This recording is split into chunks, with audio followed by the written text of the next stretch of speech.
Uryu es un joven huérfano que ha dejado de creer en Dios. En su mente, la idea de una divinidad que lo separó para siempre de su madre, enviándola de vacaciones al cielo, no es más que una ironía cruel. Sin hogar y sin esperanza, acepta a regañadientes una propuesta insólita. Será patrocinado por el dueño de un santuario para continuar sus estudios. Todo comienza cuando Uryu llega al templo para instalarse en su nuevo hogar. Al parecer no hay nadie para recibirlo, así que decide echar un vistazo por su cuenta. En ese momento escucha ruidos desde una de las habitaciones, voces de chicas cambiándose. Intenta alejarse con discreción para evitar una escena comprometedora, pero la puerta se abre justo cuando pasa por ahí, y Uryu, completamente inmóvil, queda cara a cara con lo que podría describirse como un paisaje para adolescentes. Los imponentes atributos de las hermanas. La puerta se cierra de golpe, pero es tarde. Las tres jóvenes sacerdotisas aparecen enfurecidas, convencidas de que él las estaba espiando. Uryu intenta explicar la situación, les cuenta que se supone que debe mudarse ahí, pero ellas, visiblemente molestas, rechazan rotundamente la idea de compartir casa con un supuesto mirón. Uryu decide pedir la intervención del sacerdote y responsable del santuario, pero lamentablemente el anciano no está de regreso sino hasta el día siguiente. Poco a poco las chicas se presentan. La primera es Asahi, la hermana menor, que debajo de su inocente fachada esconde un deseo secreto por perder la vida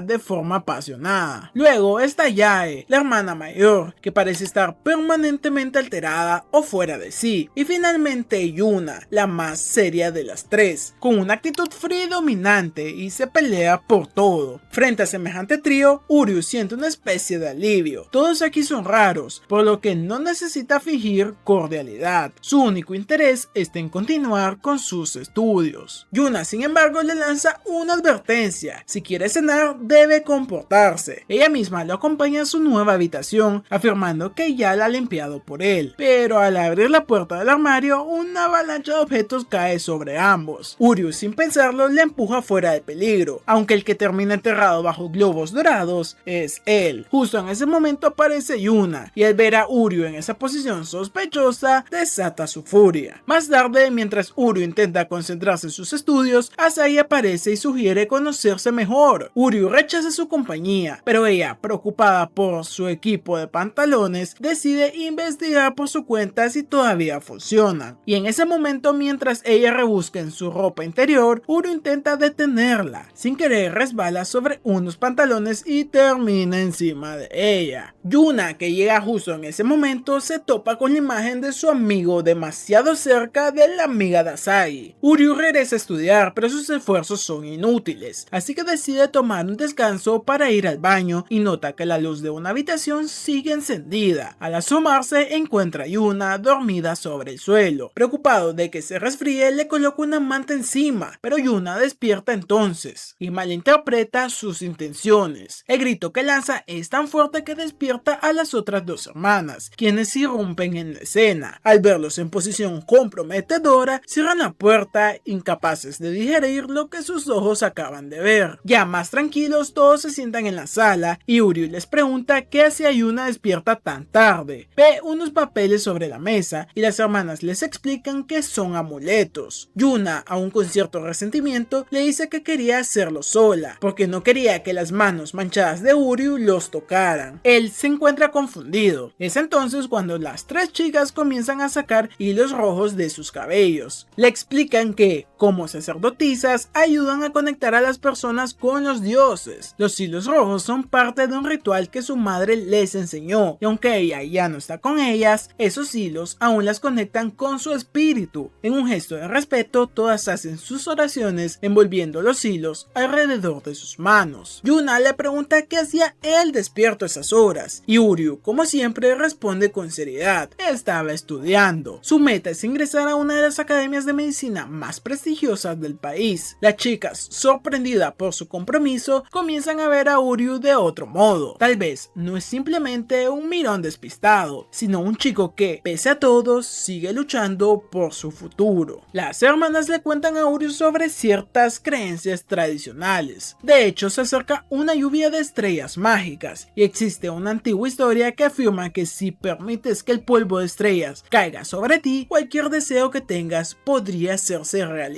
Pero Uryu, escéptico por naturaleza, interrumpe con frialdad. Para él, todo eso no es más que una sarta de tonterías. Explica que si un meteorito impactara realmente la Tierra, no habría deseos, solo cuerpos aplastados. Esto sobrepasa los límites de Yuna, quien intenta realizar un ritual para maldecir a Uryu en un arrebato de ira, hasta que es detenida justo a tiempo por Yae. La mañana siguiente, mientras Uryu medita en silencio junto a un árbol, reflexiona con pesimismo. Nada de ese tal ritual espiritual parece tener sentido o utilidad, pero sus pensamientos se irrumpen cuando escucha una escena algo peculiar. Es Yuna intentando hablar inglés con una niña extranjera sin tener ningún tipo de éxito. Su acento es tan terrible que parece estar provocando pesadillas lingüísticas en la pequeña. Uryu interviene rápidamente, hablando con fluidez y calma. Convence a la niña a aceptar el talismán de Yuna, y ella finalmente lo toma y, agradecida, se despide con una sonrisa. Tras la escena, Uryu se ofrece a enseñarle inglés a Yuna para que no vuelva a espantar a los turistas. Ella, orgullosa, rechaza la ayuda, pero no sin antes agradecer por intervenir. Promete que estudiará más por su cuenta. En ese instante, un pájaro desciende en picada y le roba el hilo rojo que llevaba. Ese hilo, heredado de su madre, es un símbolo sagrado para las hermanas. Cada una posee uno, y para ellas representa su vínculo eterno con la mujer que las crió. Yuna se deprime al no poder recuperarlo, y sus hermanas intentan consolarla, asegurándole que los dioses la ayudarán a encontrarlo. Uryu, al escuchar eso, no puede evitar estallar. La regaña con firmeza, pues no deberían dejarlo todo en manos de los dioses. Ninguna cantidad de oraciones hará que el hilo regrese por arte de magia. Si quieren recuperar algo, deben hacerlo por sus propios medios. Yuna, herida y molesta, le responde con convicción que los dioses jamás abandonarían a alguien que realmente pide su ayuda, y antes de retirarse sentencia que Uryu claramente no pertenece a ese lugar. Más tarde, Uryu regresa a su habitación, decidido a evitar más roces con Yuna. Sin embargo, cuando las chicas van a buscarlo, descubren que él ya no está. Yae se asusta de inmediato y se pregunta cómo podrían lograr que él y Yuna se lleven bien. Mientras tanto, Asahi está distraída buscando en las pertenencias de Uryu, específicamente cualquier material privado que pueda revelar sus intereses más íntimos. En ese momento, Yae encuentra una fotografía, una imagen de Uryu junto a su madre. Asahi, por su parte, le recuerda lo que su abuelo una vez les dijo: Uryu perdió a su madre siendo apenas un niño y acabó en un orfanato. En ese entonces probablemente rezó a los dioses, pero no recibió más que silencio, y es por eso que ahora no puede creer en ellos. Asahi concluye que Yuna y Uryu tienen más en común de lo que creen. Yuna, que ha estado escuchando toda la conversación a escondidas, se queda en silencio conmovida. Mientras tanto, Uryu ha salido a buscar el hilo perdido, revisa todos los nidos de aves que encuentra sin ningún tipo de éxito, y cansado decide intentarlo una vez más por la mañana, pero antes recuerda cómo las chicas oraban con fe, y entonces por primera vez en mucho tiempo decide probarlo. Se arrodilla, junta las manos y reza para que Yuna recupere su tesoro. Ella, que también lo busca desesperadamente, lo encuentra justo en ese momento, orando. Lo observa en silencio y sonríe. Se acerca y le agradece por su oración. Uryu se disculpa por haber sido tan grosero, y ella también lo hace. Al ver que sus manos están cubiertas de polvo y barro, Yuna le dice con una sonrisa que ahora que al menos tiene algo de respeto por los dioses, puede quedarse en el santuario. Las hermanas los encuentran en ese momento y suspiran de alivio, aunque Asahi, con su mente siempre en otro lado, está convencida de que los dos estaban haciendo cosas inapropiadas a escondidas. Ya de regreso en casa, acuerdan que si ocurre un milagro, seguramente encontrarán el hilo rojo, y entonces sucede. Frente a sus ojos, una lluvia de meteoritos y pétalos de cerezo caen sobre el santuario. El cielo nocturno se ilumina con una belleza indescriptible, y las chicas lo observan asombradas. Pero Uryu, fiel a su lógica, se da cuenta de que no hay ningún milagro, solo es una coincidencia entre la lluvia de estrellas estrellas y la floración tardía. Las chicas, sin embargo, no necesitan una explicación racional. Para ellas, la escena frente a sus ojos es tan hermosa que por un momento se siente como un verdadero milagro. Y mientras Uryu y las chicas conversan, los hilos rojos de Yuna, los mismos que había perdido, caen suavemente desde un nido de pájaro y se posan sobre ella, una señal quizás de que algo superior los observa. Al día siguiente, el sacerdote Chidori finalmente regresa al santuario. Las chicas lo reciben alegres, asegurándole que todo estuvo bien en su ausencia. Chidori no pierde tiempo y da la bienvenida oficial a Uryu, a quien observa con curiosidad. De inmediato lanza una revelación inesperada. Una vez que Uryu se case, tomará el papel de sacerdote. Uryu queda completamente desconcertado. ¿Casarse? ¿Ser sacerdote? ¿Qué clase de trato es este? En ese momento el anciano,